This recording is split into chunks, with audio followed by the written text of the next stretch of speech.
রাজনীতির আকাশ হঠাৎ মেঘলা হয়ে গেল। ইসলামী আন্দোলন বাংলাদেশের যুগ্ম মহাসচিব শেখ ফজলে বারী মাসুদ সাফ জানিয়ে দিয়েছেন, আজকের সংবাদ সম্মেলনে তারা অংশ নেবেন না, তারা এটি বয়কট করেছেন। এর মানে পরিষ্কার, জোট হচ্ছে না। ফাইনাল গেমের আগেই চরমোনাই পীরের দল ইসলামী আন্দোলন মাঠ ছেড়ে দিল। ভাঙনের মুখে পড়েছে জামায়াতের নেতৃত্বাধীন ইসলামী জোট।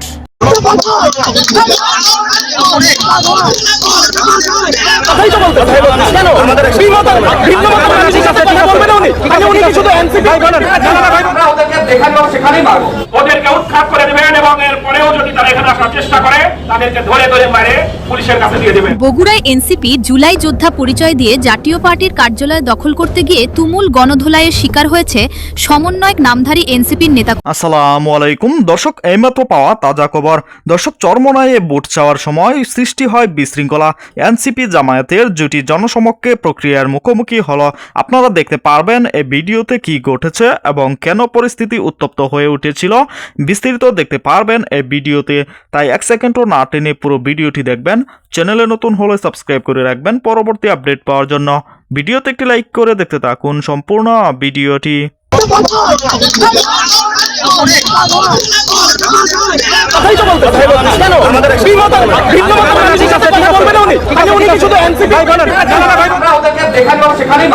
ওদেরকে উৎখাত করে দেবেন এবং এরপরেও যদি তারা এখানে আসার চেষ্টা করে তাদেরকে ধরে ধরে মারে পুলিশের কাছে দিয়ে দেবেন। বগুড়ায় এনসিপি জুলাই যোদ্ধা পরিচয় দিয়ে জাতীয় পার্টির কার্যালয় দখল করতে গিয়ে তুমুল গণধোলাইয়ের শিকার হয়েছে সমন্বয়ক নামধারী এনসিপির নেতাকর্মীরা।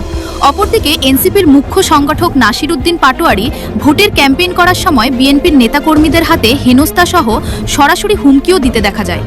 এ সময় হেনস্থাকারী বিএনপির প্রার্থী মির্জা আব্বাসের সমর্থক দাবি করতে দেখা। চলুন জুলাই যোদ্ধাদের কিভাবে প্রোটোকল দিচ্ছে দেখে আসি। আমরা চাইছিলাম ভাই আমরা ভাই আপনারা যেভাবে আমাদেরকে অকথ্য ভাষা ফেসবুকে ভেরিকাটি দিয়ে গালাগালি করছেন ভাইও, আমাকে রাজনীতি করার ইচ্ছা মনে নষ্ট হয়ে গেছে। আর যেভাবে আমার জিয়াউর রহমানকে আপনি কোন সৈরাচার এটা হয়, জিয়াউর রহমান বাংলাদেশের আইডল, বাংলাদেশের আইকন।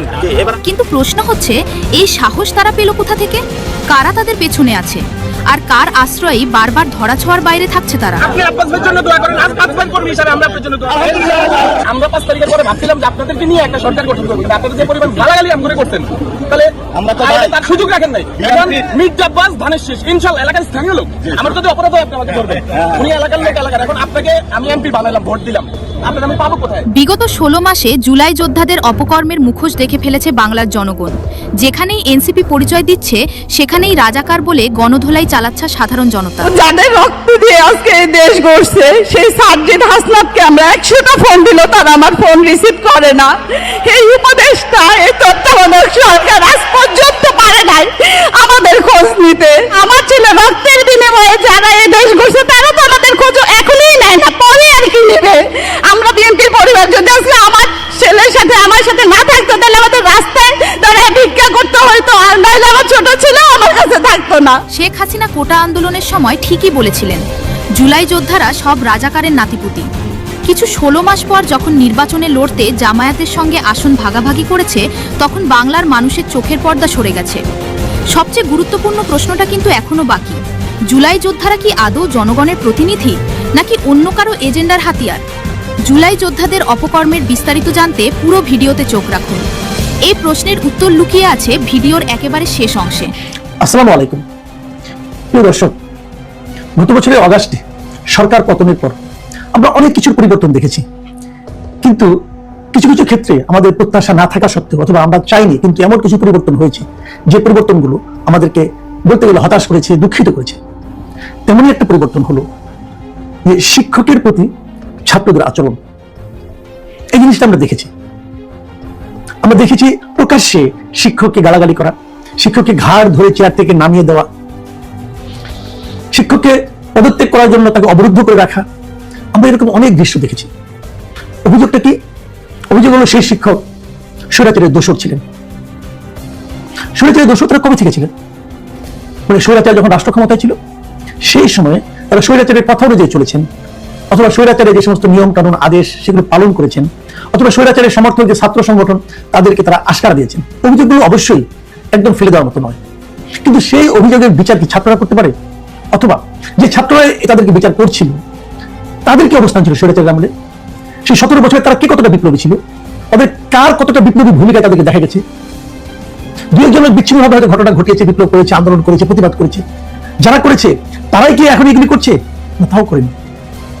আমি যদি ছাত্র সংগঠনের কথা বলি, ছাত্রলীগের সেই দোর্দণ্ড প্রতাপে তারা যে অত্যাচার মানুষের উপর করেছিল, স্টুডেন্টদের উপর করেছিল, তার প্রতিবাদ কেউ করে থাকলে কিন্তু ছাত্র দলের ছেলেমেয়েরা বেশি করেছে, কারণ তারা সংগঠিত ছিল।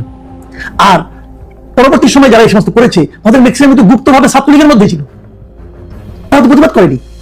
এখন তারা তাদের সেই গুপ্তভাবে ছাত্রলীগের পারপাস সার্ভ করা যদি অন্যায় না হয়, তাহলে ওই সময় যারা টিচার ছিলেন তাদের কর্মকাণ্ড অন্যায় ছিল?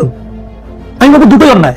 তাহলে যদি আগের যে বিচার ছাত্রদের ওই গুপ্ত ছাত্রদের বিচার না হয়, তাহলে এদের বিচার আপনি ওরা কিভাবে দাবি করে? অন্য কেউ দাবি করতে পারে, এবং দাবি অবশ্যই করা যেতে পারে। আমি এটা নিয়ে আমার কোনো আপত্তি নেই, কেউ অন্যায় করে তার বিচার হবে না কেন, কিন্তু সেই বিচারের ভার কি ছাত্ররা নেবে নাকি বিশ্ববিদ্যালয়ের প্রশাসন নেবে? পুরো একটা শিক্ষক সে স্বৈরাচারের দোষর ছিল, আমি ধরে নিলাম ঠিক আছে, সে অন্যায় করেছে, এটাও ঠিক আছে, কিন্তু তার বিচারটা কে করবে? যে ছাত্র যদি তার বিচার করতে তার প্রতি আপনি দায়িত্বটা দিয়ে দেন, তাহলে সারা দেশে কি অরাজক পরিস্থিতি তৈরি হতে পারে? সেই পরিস্থিতি তৈরি হয়েছে, আমরা তারই নমুনা দেখছি। আমরা দেখলাম যে শনিবার দিন আজকে চট্টগ্রাম বিশ্ববিদ্যালয়ে একজন শিক্ষক, তিনি একটা ভর্তি পরীক্ষার দায়িত্বে ছিলেন।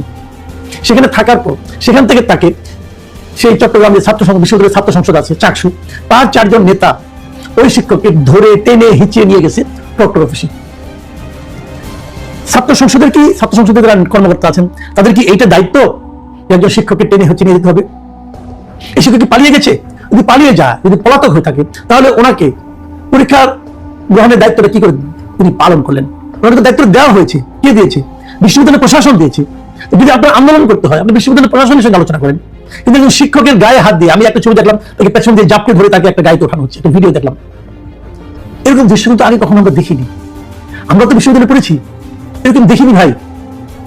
সেই সময়ে কিন্তু সরকারি ছাত্রদল যারা ছিল, সরকার সমর্থক রাজনৈতিক দলের যে সমস্ত ছাত্র সংগঠন ছিল, তারা অনেক অন্যায় করেছে, অনেক অপমান করেছে, মানুষের সঙ্গে তারা দুর্ব্যবহার করেছে, তাদের বিরুদ্ধে অভিযোগের শেষ ছিল না। কিন্তু এরকম দৃশ্য খুব কমই দেখা গেছে।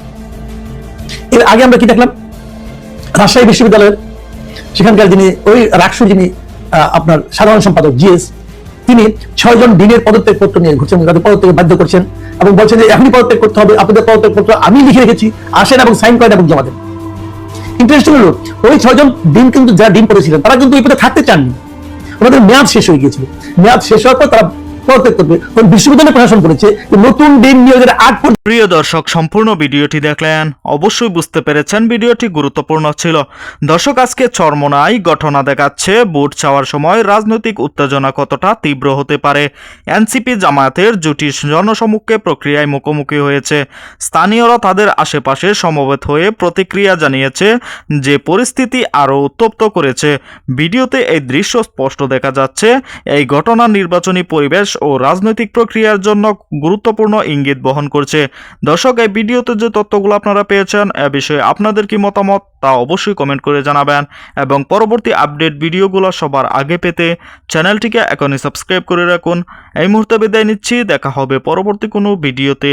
সে পর্যন্ত ভালো থাকুন, সুস্থ থাকুন। আসসালামু আলাইকুম।